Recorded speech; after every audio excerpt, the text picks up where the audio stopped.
chers auditeurs, merci de rejoindre Dice Therapy pour l'ultime saison de la campagne de Pavillon Noir, le Hollandais volant. Anne, la jeune pirate intrépide, jouée par 2, Jack, le sombre guerrier vaudou, joué par 1, Eric, le marin au grand cœur, joué par Éril, et Jacques-Auguste, toujours à l'affût d'une bonne affaire, et son fidèle Pierre-Henri Capucin, joué par Laël. Nos amis viennent de se faire capturer par le terrible, le terrifiant Pete le Hollandais, qui est revenu d'entre les morts. Préparez-vous à plonger au cœur d'une aventure épique et grandiose, digne des plus grandes productions hollywoodiennes. Chers auditeurs, mettez vos casques et bonne écoute. Donc vous allez pouvoir prendre un petit peu de repos. Je regarde juste combien il y a de jours pour arriver à la Nouvelle-Providence, par contre, parce que vous êtes... Alors, donc dans votre équipage, par contre, à part vos quelques hommes que vous connaissez un petit peu, il n'y a pas... Vous les connaissez pas trop. Donc il va falloir apprendre peut-être À se découvrir. à voir.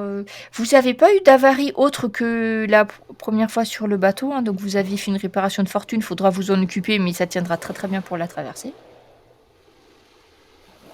Et par contre, je regarde juste combien de temps il vous faut. Donc je reprends ma carte. Donc là, on était à la Jamaïque, hein, si je ne me trompe pas.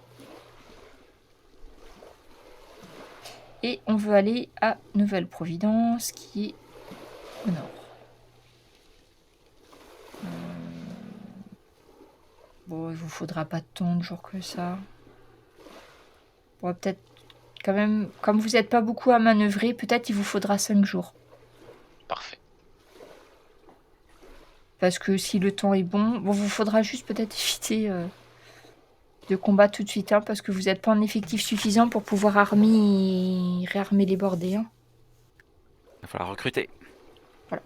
Pendant ces 5 jours de mer, donc vous allez pouvoir cicatriser, vous allez pouvoir Ah bah oui. Même Jack. vous remettre de vos émotions. Peut-être on prend un petit peu de temps juste pour me dire les postes clés sur votre bateau, peut-être. Ouais. Bah, du coup, maître d'équipage, maître le grand Joe. Le grand François. Le grand François, oui. Alors, ce que je vais faire, c'est que je complète votre fiche. Second Eric. Vous pouvez même renommer votre bateau, hein, maintenant qu'il est à vous, si vous avez envie. Hein, après, c'est pas obligé. Alors, on a dit le capitaine, c'est Jack. La Furie, moi j'aime bien. La Furie. Oui, c'est bien. Oui, non, c'est bien. Ok. Donc, on a dit le second, c'est Eric. Donc, vérifiez que vous avez bien les bons postes, hein, sur le truc. Donc, le quartier maître, c'est Grand François. Grand François. Vous donnez un poste au petit Joe. Et Maugeur, du coup. Donc, Maugeur, je sais pas, dites-moi. Tu veux être maître pilote, Anne ? Oui. Donc, maître pilote. Après, il a quand même bien morflé, hein, Bastien. Ça fait quand même plusieurs fois qu'il se fait... Le pauvre, il en a... Et d'ailleurs, il commence à vous dire qu'il va prendre sa retraite à New-Providence, hein, Bastien. Ah ouais. Parce que, entre la fois où il s'était fait kidnapper par le capitaine...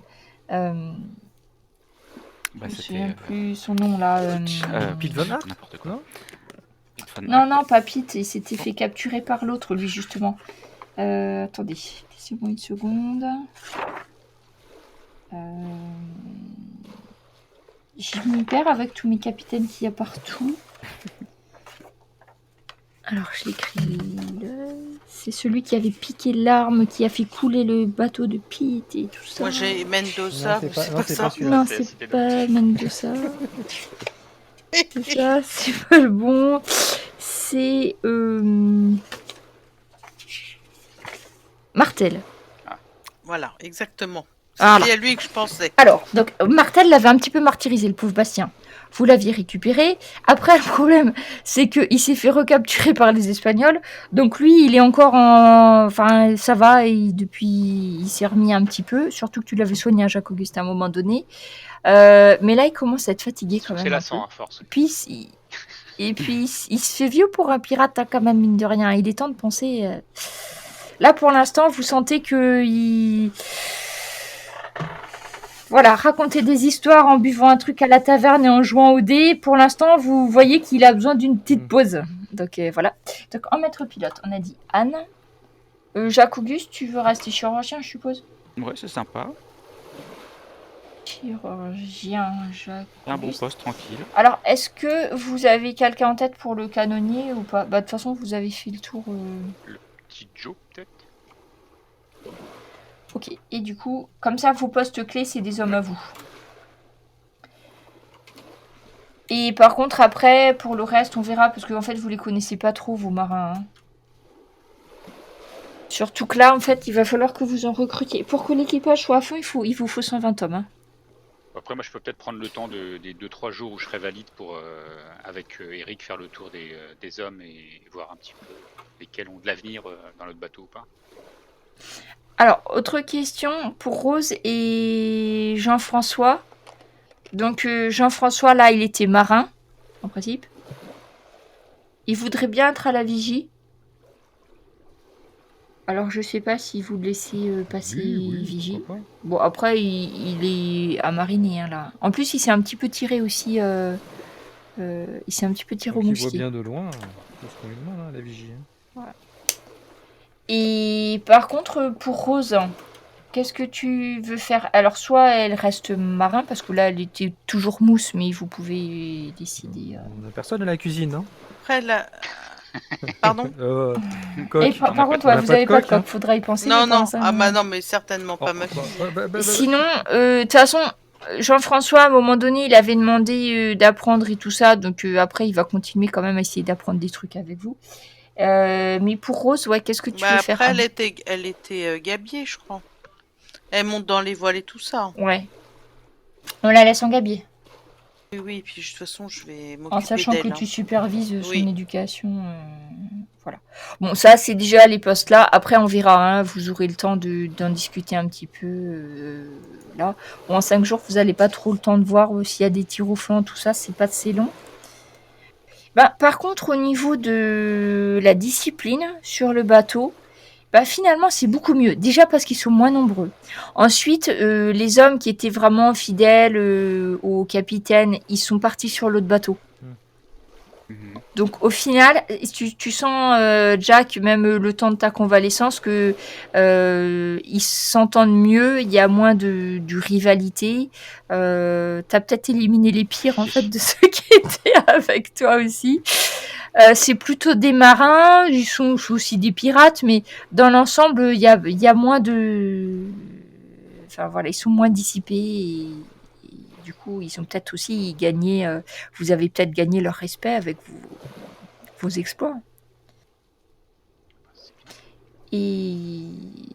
Tiens, si d'ailleurs, Ange, celui qui est pas monté à bord l'abordard, le 3e gamin, bah lui, il a vu Jacques-Auguste sauver Anne. Et donc, l'histoire de Jacques-Auguste sera reconnue par tout l'équipage parce que Ange sait très bien raconter des histoires. Donc, c'est un jeune, hein, il doit avoir 13-14 ans, là, comme les 2 autres gamins. Et il commence à se faire une petite réputation dans votre bateau parce qu'il raconte bien des histoires. Et surtout, il raconte l'abordage, comment un tel a fait ceci, un tel a fait etc., etc. Donc, forcément, les hommes l'aiment bien parce qu'il raconte que des histoires qui parlent d'eux. Donc, voilà, il commence à se faire là. Le voyage, si vous faites pas de choses exceptionnelles, ça va bien se passer. Le bateau se manie très très bien malgré le faible équipage. C'est le meilleur bateau que vous ayez jamais eu. On en profite voilà, pour voir les hommes à la bonne place et évaluer un petit peu tout ce moment. Ouais, t'essayes de les mettre. Bon, tu vois pas. La plupart ce sont des bons marins. il n'y a pas de gens spécialisés, c'est-à-dire t'as pas de voilier, t'as pas de maître calfa, tout ça. En gros, là, les marins que tu as, c'est des hommes qui savent se battre, qui savent travailler à peu près ensemble, et ce sont des bons marins. Après, il n'y a pas de cas exceptionnels, à part Ange, là, qui commence à montrer une aptitude je sais pas, de compteur. Donc tu sais peut-être que plus tard, il faudra que tu lui prévois un poste où il sera plus à sa place. Mais à part ça, il y a pas, ils sont tous, on va dire moyens. Ils sont tous à peu près bons, tout ça. Tu vas pas voir en 5 jours, tu n'auras pas le temps de voir s'il y en a qui ont des gros vices, par exemple piquer des trucs dans les cales, tout ça. Il faudra que tu prennes un peu plus de temps pour le marin, mais pour les marins, on prendra un petit peu. Donc je vous laisse arriver à New Providence, où je vous rappelle la femme de Eric qui est enceinte, l'attend sans doute avec impatience, et peut-être la famille, et vous allez devoir peut-être sauver encore quelques Indiens, si vous vous souvenez bien, esclaves que vous n'avez pas libérés. Ah oui, c'est vrai. Donc quand vous arrivez à New Providence, On n'a pas eu le temps, hein, on était charrette. après, ouais, vous étiez un petit peu occupé. Donc, vous allez arriver à New Providence. Donc, vous allez avoir la famille de Jack. Hein. Donc, si tu te souviens bien, il y avait le patron du bar. Il faut juste que je revienne en arrière. Retourner à New Providence. Donc, nous avions Abiola, le cousin de Jack, qui tient la taverne du Crabe Scintillant. Et sa nièce. Et parce que tu sais que pour ta famille, le petit garçon aveugle, il était dans le village qui n'est pas sur le port. Hein, donc vous allez pas aller voir tout de suite. Mais bon, tu pourras faire le temps. Donc quand vous débarquez, d'ailleurs, il y a Abiola qui, quand il voit tous les bateaux qui arrivent, il vient vous accueillir, vous demander de vos nouvelles. Donc il vous invite à venir prendre vos quartiers en fait dans sa taverne. Eric, tu as ta femme qui t'attend aussi parce qu'en fait elle a pris ses quartiers, comme elle commence à être un peu enceinte, que ça se voit un peu, elle a pris ses quartiers à la taverne en fait. Je croyais qu'elle était restée peu dans son enceinte, petit, ça va. village. Ouais, mais elle aime bien là parce que finalement c'est plus, enfin le lit est meilleur, enfin tu vois, comme il lui a réservé une chambre à Biola, comme elle fait partie de la oui. famille maintenant, elle plutôt aussi du coup. Oui. Comment elle est ta femme, Eric? Est-ce que tu peux nous la décrire? Magnifique, très belle. Femme Alors j'essaie de vous la retrouver. Vous vous en rappelez, elle nous Comment a servi de guide. Oui, plusieurs fois. comment tu vas justifier ton tatouage là, tu sais, que tu as Ah, sur mais le ça, bras? je l'avais avant de la connaître. Hein. C'est vrai, il avait. Ah oui, Alors, c'est vrai. attends, C'est vrai, tu as raison. Oui, mais bon, ça va rien. Non. Ça a pas Bon, arrangé. ceci dit, c'est vrai que j'ai pas vraiment avancé dans. Je vous rappelle, donc j'ai juste ça comme photo, mais on la voit Oui, quand oui. elle soignait, je sais plus lequel d'entre vous. Ah bah, peut-être Eric. Eric. oui, c'est comme C'est ça là qu'on était si On va dire proches. Elle n'a pas pu me résister. T'imagines, ça aurait pu être avec moi.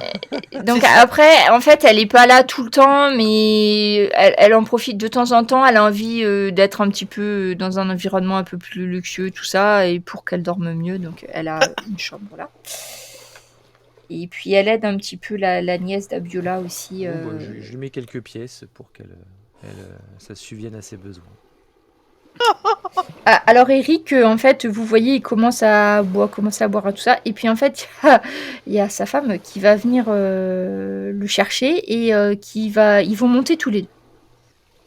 Donc, vous savez pas, peut-être ils ont des trucs à se dire, vous savez pas, mais ils vont monter à l'étage. Je vous rappelle, il y avait un étage dans cette taverne avec des chambres à l'étage. Donc certaines chambres qui étaient pour les filles et les messieurs, et puis d'autres chambres où les gens pouvaient... Donc on va faire juste un petit aparté exprès pour Eric. Donc en fait, la première chose que va te demander ta femme, c'est si tu as sauvé les gens de son village. Je vais dire malheureusement non. Je les ai pas encore trouvés. Ah, alors déjà, elle est un petit peu déçue. Ensuite, tu sais pas trop, mais elle a l'air d'attendre quelque chose de toi, mais tu sais pas trop bien quoi. Donc à toi de faire marcher. Tu verras après si tu trouves ou pas.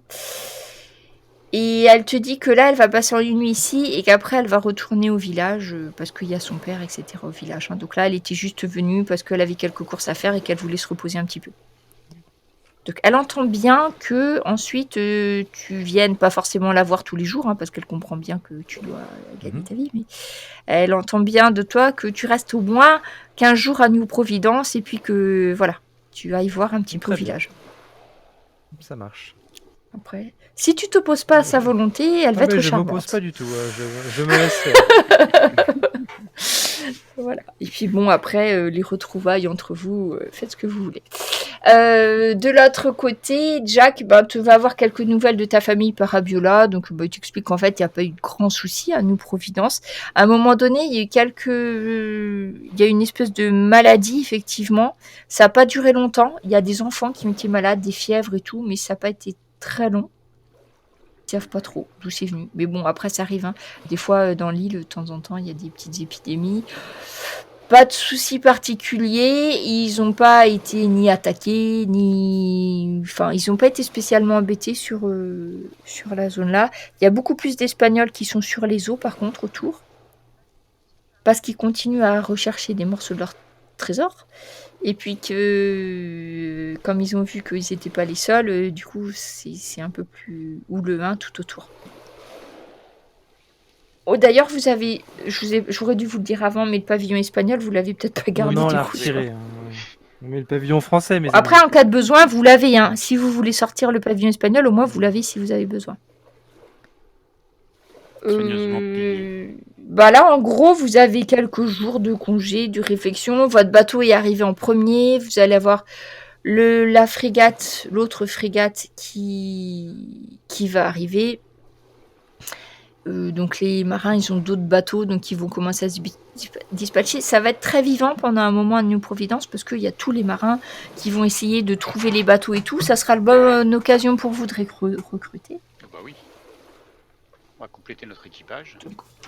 Voilà, vous allez pouvoir profiter un petit peu de tout ça. Soleil, Donc, de la plage. on reviendra un petit peu à ce que vous faites. Donc vous profitez les uns de leurs femmes, les autres pour guérir leurs blessures. Peut-être Anne, je sais pas trop, tu vas sûrement profiter un petit peu Tiens, pendant tout ce temps de libre, est-ce que je peux m'occuper de Pierre-Henri? de la pause. Tu pourras apprendre peut-être des nouveaux tours à Pierre-Henri. Et donc vous profitez, on va dire, d'une semaine tranquille où vous en profitez un petit peu. Et tout d'un coup, un soir au crépuscule, ça fait peut-être une semaine que vous êtes à New Providence. Vous entendez des cris d'affolement, ça crie dans tous les côtés, ça vient du côté du port. Et vous entendez des femmes qui crient, qui courent vers l'intérieur de la ville, des voix d'hommes, des voix d'enfants. Il y a apparemment quelque chose qui se passe au niveau des quais. Allons voir. Donc, quand vous Je ferme les volets. dirigez vers le quai, vous voyez un bateau gigantesque, encore plus grand que vous, frégate, qui porte pas de pavillon pour la bonne raison que les voiles sont en très mauvais état, qui se dirige vers vous. Vous pouvez me faire un test de vigilance-perception.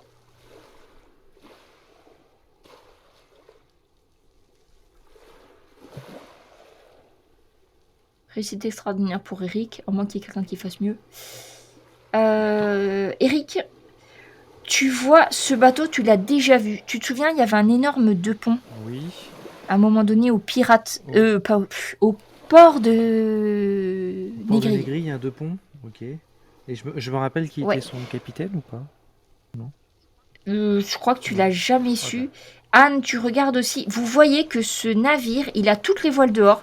Il arrive à pleine vitesse. Il est en train d'arriver à pleine vitesse sur vous, sur le port. Il ralentit pas du tout. Et en fait, il va venir s'écraser juste à l'endroit où les autres bateaux sont là. Il y avait un malheureux sloop qui était sur sa trajectoire qui explose sous l'impact. Faites-moi tous un geste de pouvoir. C'est la chance. C'est le pouvoir, c'est pareil. Réussite de justesse pour Jack qui se jette de côté. Eric, tu étais tellement occupé à observer ce bateau que tu ne vas pas arriver à échapper à tous les impacts et tout le monde. Donc à part Eric qui va se prendre des éclats de bois qui vont se ficher, tu vas t'en prendre quelques-uns. Le navire qui est vraiment gigantesque, hein, c'est très très grand, hein, de pont, hein, est venu s'éclater sur la ville. Il y a un des entrepôts il va être arrêté par un entrepôt, par 2 autres maisons. Et vous voyez sur une vingtaine de mètres la traînée du navire qui s'engage dans la ville. Et tu peux...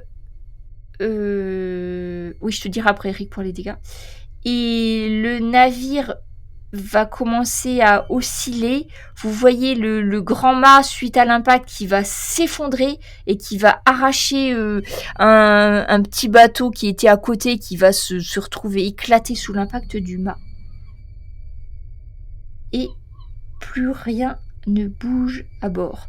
Autour de vous, c'est la débandade, les gens crient de tous les côtés. Le navire a les voiles complètement déchiquetées. Il est abîmé sur tous les côtés, comme s'il avait au moins survécu à la guerre. Aucune personne à bord du pont. Ah bon? Et on s'arrête là ce soir. Ah bon? Mais C'est qu'est-ce quoi que cette c'est que histoire? ça? Aïe Il s'est passé quoi? Eric, juste avant, il faut que tu me fasses... Alors attends, je regarde. Tu peux me jeter un des 10? J'y vais, j'ai trop mal. Bon, ça va. T'as de la chance. Pour une fois, donc t'as une blessure légère. Alors attends, on va voir. 5. C'est la tête. Ah non, c'est pas la tête. C'est le bras. Bon, ça va. T'as une blessure légère au bras. Il faudra pas longtemps. Une grosse écharde de bois.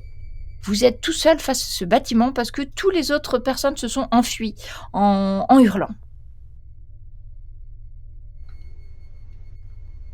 On reconnaît le bâtiment ou pas? Est-ce qu'il y a un nom? Oui, c'est le 3-mâts espagnol qui était avec les 2 autres bâtiments que vous avez récupérés. Mais bizarre. Et du coup, il y a beaucoup de monde qui était sur ce bateau. Ouais, on voit. Est-ce qu'on voit des personnes? Vous ne voyez personne. Hein Étrangement vide. Approcher. Quelques curieux se rapprochent, Oui, commencent on à se parler rapproche. de malédiction. Attends, Jacobus, attends. Voyons voir ce qui se passe avant. Pour grimper sur le bateau, vous pouvez escalader un côté de bateau. Mais Le bateau a commencé à se coucher en fait sur un flanc. Et est-ce qu'il est en position de redescendre dans l'eau ou est-ce qu'il est vraiment... Il est vraiment échoué. tellement castré dans la plage Ah, il est encastré, qu'il ne d'accord. pourra pas revenir dans l'eau comme ça. Ah bon, d'accord.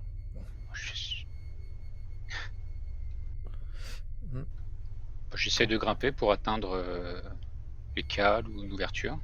Oui, bah je vais te suivre. Hein. En fait, tu Pareil. peux monter, comme le bateau est un petit peu couché de flanc, tu as plusieurs solutions. Soit tu montes et tu passes par un sabord en le forçant pour pouvoir rentrer, soit tu essayes d'escalader jusqu'au niveau du pont principal. Le bateau, il est à 45 degrés, il a l'air d'être à peu près stable.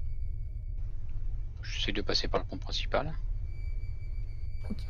Oui, on suit notre capitaine. Oui. Donc, vous, avec la moi, je suis le maestria capitaine. Ouais, moi aussi. de marins maîtres dans l'art de grimper sur tout ce qui est bois, cordage, etc., vous arrivez sur le pont du bateau, et là, vous voyez, il y a bien des hommes. Ils sont morts, ils gisent sur tous d'un côté, du coup, parce qu'avec le bateau qui s'est couché sur le flanc, vous voyez des corps qui sont entassés sur un côté du pont.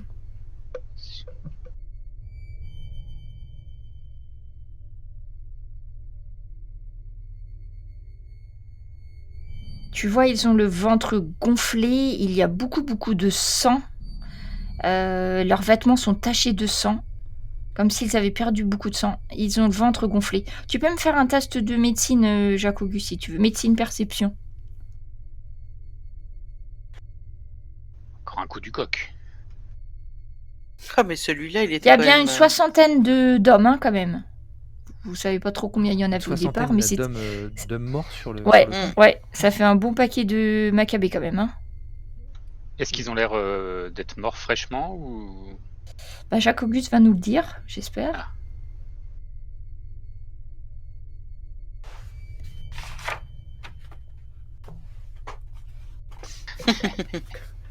tu peux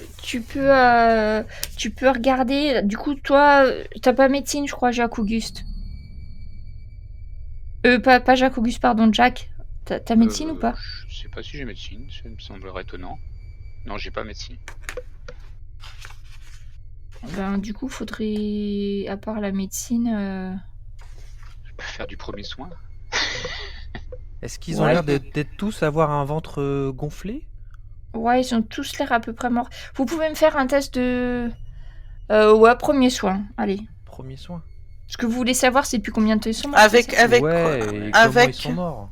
avec perception, c'est ça? Oui, oui. Pourquoi? Pourquoi, ouais, si on arrive à... C'est quoi, c'est premier soin? Il est où? Alors, C'est où premier soin? Oh là là. Avec perception? ouais, Oui. avec perception, parce que là, c'est surtout regarder un petit peu les corps. Ah, Jack. Enfin. Ouais, Tu penses on appuie que... dessus, c'est avec quelque chose qui sort. Il est au premier soin. Tu penses qu'ils sont morts depuis moins d'une semaine, tu sais pas, peut-être 3-4 jours. Il est où premier soin? Et ils ont tous Ça a l'air les oui. mêmes signes, tu vois en fait le ventre gonflé, traces d'hémorragie interne. Tu penses qu'ils ont perdu beaucoup de sang par leur fondement, parce que les taches sont à l'air d'être assez, voilà, mais ils D'accord, ont perdu du l'hémorragie. sang par les oreilles aussi, par plein de choses. Mauvaise nourriture? J'espère que le coq fait partie des morts. Hein. Bah, là, t'aurais du mal à savoir qui... Ils sont en uniforme espagnol, hein, les hommes qui sur ce bateau. D'accord. Tous les mêmes? Et pas Ouais. de... Il y a pas l'air Dedans, il y a d'avoir de- quelques officiers, ils Ah, sont il y a pas des tous le officiers. même uniforme, mais D'accord. ils sont tous en tas morts. en tout cas. Et ils ont pas de traces de blessures de lame ou de balles ou apparent sur eux? Non, tu vois pas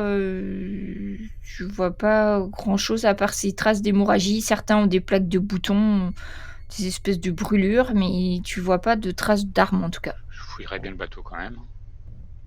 Oui, oui. Non, vous avez Après, si peut-être jamais raison, votre Jack. chirurgien émérite veut autopsier un corps, c'est possible, mais il pourra pas le faire comme ça sur le pont, il lui faut Ouais. ses instruments. Si vous, après, vous voulez récupérer un corps et puis aller sur votre propre bâtiment, éventuellement, au revoir. Allons dans la cabine du capitaine. Oui, soyons prudents. Ok, Oui. donc c'est accessible, hein, c'est un peu de biais tout ça. C'est accessible, c'est donc dans la cabine du capitaine. Ah si, un dernier détail, parce que vous êtes monté sur le pont. Donc pour aller vers la cabine du capitaine, vous voyez la barre. La barre du bateau a été attachée avec un double cordage de façon à l'immobiliser dans une direction. Ça, vous le voyez forcément en allant à la cabine du capitaine. Les derniers Vous- survivants. Vous descendez, la cabine est à peu près en état. Vous voyez, il y a une veste qui est posée et le livre de bord du capitaine. Ah bah on va regarder tout de suite. Vous allez regarder. Oui. Alors évidemment, c'est écrit en lettres, donc je le partage, mais Jacques, Auguste et Eric, qui ne savent pas lire. Ouais, on va c'est vous Jacques. laisser. Voilà. Je sais Alors pas il y a lire. 2 pages, hein, je vous partage en Il y a- 2 il y a pages. des- il y a des images ou pas? Et il n'y a pas d'image. Donc c'est soit Anne, soit Jacques Auguste qui peuvent le déchiffrer. Elle dit quoi? Qu'est-ce que ça dit? Bah, je vais lire la première partie. Alors, mercredi, pendant le dernier quart avant la nuit, naviguons sud-sud-est à une vitesse de 4 nœuds, courant direction nord-nord-ouest, 3 nœuds. Avons croisé à travers la brume un brick que nous avons ailé sans succès. Nom et nation inconnus. Voile déchiré. Semblait flotter au-dessus de l'eau. Personne ne semblait vivant à bord. Un homme sans tête était affalé sur la barre. Des hommes inertes dans les enfléchures. Avons essayé sans succès de le rattraper, du fait de l'épaisse brume qui nous a subitement entourés. Jeudi, n'arrivons pas à faire taire les hommes qui parlent sans cesse de navires fantômes pendant le service. Avons puni du fouet M. Jones, un réfractaire aux propos impies et défaitistes. Samedi, devrions avoir les Bahamas ou la Floride en vue depuis 2 jours. Obliquons ouest-sud-ouest pour retrouver le continent. Avançons à 6 nœuds, courant de nord de 3 nœuds. Mercredi, impossible de retrouver la Terre. Position inconnue depuis 4 jours. quelque part près des Bahamas et du continent. Le chirurgien a noté quelques cas isolés de fièvre. Le navire fait des embardées incompréhensibles et la barre tient toute seule pendant près de 5 minutes, lorsque le barreur l'a lâchée sur mon ordre suite à sa remarque comme quoi il n'arrivait pas à la tourner et qu'elle tournait toute seule. Jeudi, la révolte gronde à bord. Avons mis messieurs Johnson, Braid, Lewis et Brandy au fer pour propos déplacés. 6 nouveaux cas de fièvre sont à déplorer. Le chirurgien préconise un séjour à terre, mais la terre est invisible.